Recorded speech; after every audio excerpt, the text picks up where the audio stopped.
My name's Gene Wells. I'm the pastor of Woodbine Family Worship Center. Bridget is older. Bridget's very strong-minded. When she makes up her mind she was going to do something, it's pretty hard to route her in a different direction. Tiffany is strong-minded as well, but she looks at all the different aspects and makes a decision that's best for the situation. But I don't think that they had that many different challenges being a pastor's kid, but they did the normal things that normal kids do. They weren't set aside special or anything. Okay, my name is Bridget Wells. I'm 23 years old. My name is Tiffany Wells, and I'm a pastor's daughter, and I am the administrator of Woodbine Church Cemetery and Daycare. Come into your house and praise the King of Kings and the Lord of Lords. Father, we just exalt you. When my dad decided to be a pastor, I was 8 years old, and so as an 8-year-old, you know, when you think of church, you think that it's the place where Vacation Bible School is. So that was really exciting because I thought that when I go to church, that's what it was going to be like. The church does run like a family business. My mom was in charge of women's ministry. Obviously, my dad's a senior pastor. My sister was running the school and the children's ministry, and when I attended here, I was helping out with the youth. Without each part of my family, I don't know how it all would have run. And it brought us closer together because we were with each other 7 days a week at work, church, and home. Between the ages of 8 and 14, I was always like, Dad, what can I do to be perfect? You know, A's and B's, and I was always good, never did anything that the church would be against.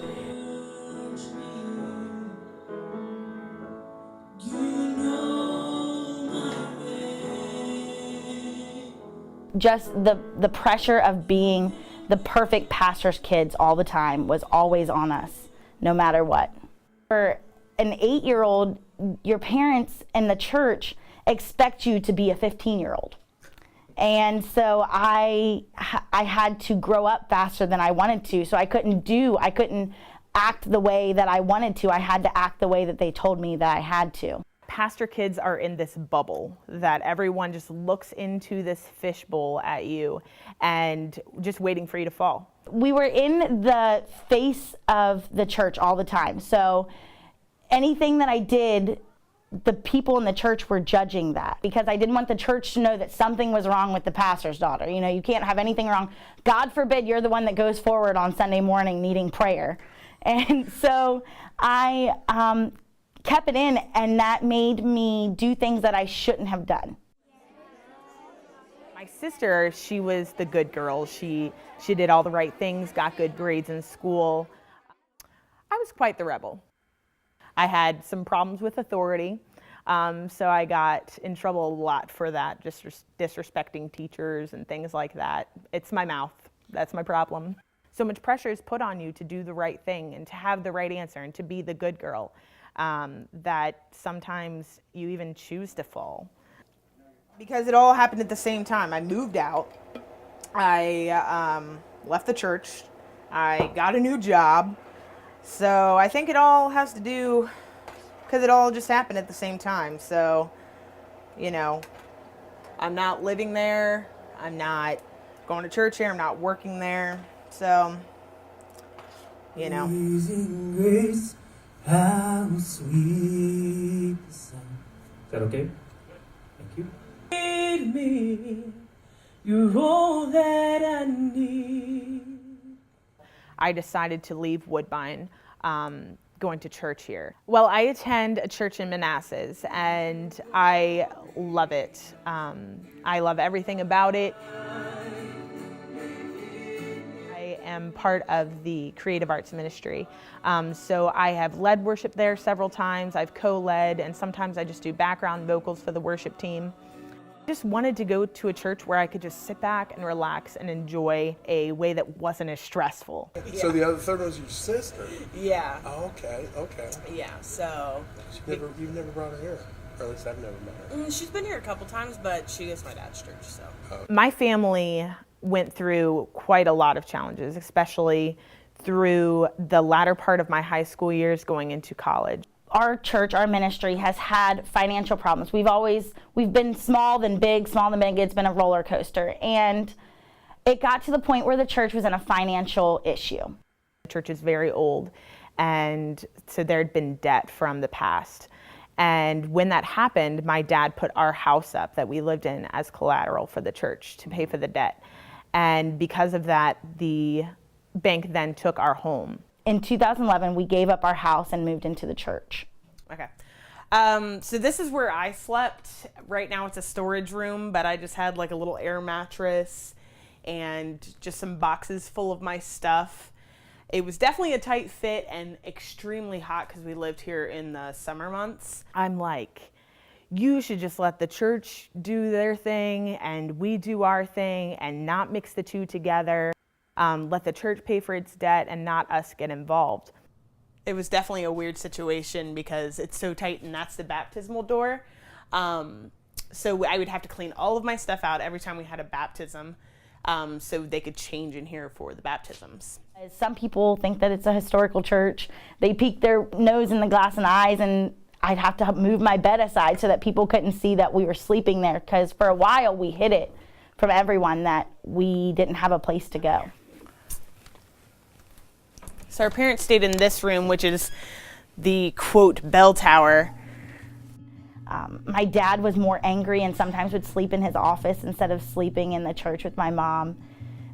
There were times when we would get in family arguments, and it was hard because we had no place to escape from each other. But as time progressed, my dad did tell them, not necessarily on the pulpit or anything like that, but he, told each of the church members, and they didn't really react positively. I expected them to say, no, come to our home, or put you and you here and put you and you here in this home. But nobody reacted like that. Nobody reached out a hand or anything like that, which hurt for sure. And I'm sure it hurt my mom and dad. Another funny thing is that this place was totally filled with all of the bugs. There was stink bugs and all kinds of bees and wasps and stuff because of all the holes. This building is really, really old, so everything's falling apart, and my mom I don't think she could take it. One time I came into the sanctuary where we were all living at the time, and my mom was sitting on the front pew, and she was just sobbing because she was so upset with our current living situation. And that's what really took the toll for me. That's what made me upset with my dad, that he had put my mom in this situation. So that's why I left Woodbine and went and found a different church. However, my dad and my sister were both upset when I told them, and it did change the family dynamic quite a bit.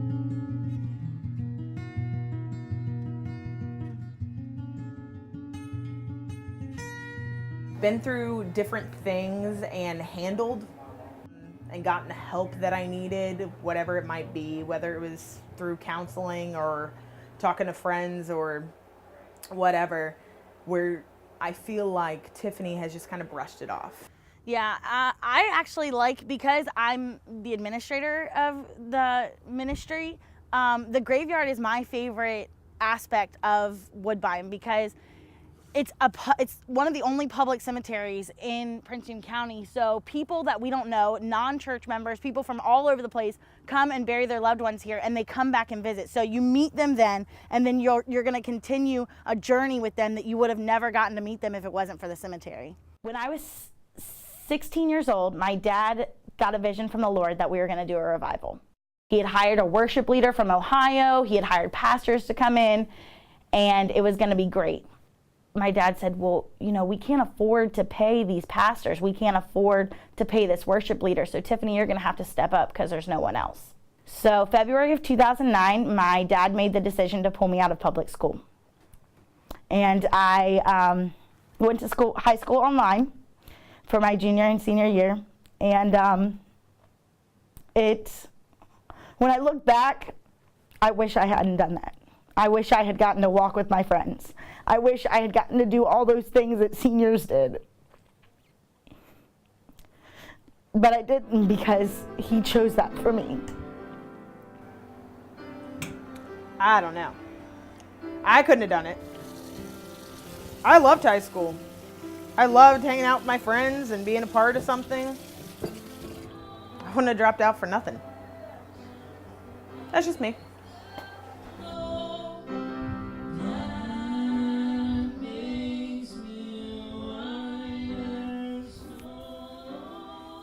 funny because when my parents got married here, there was a huge pot-belly stove here.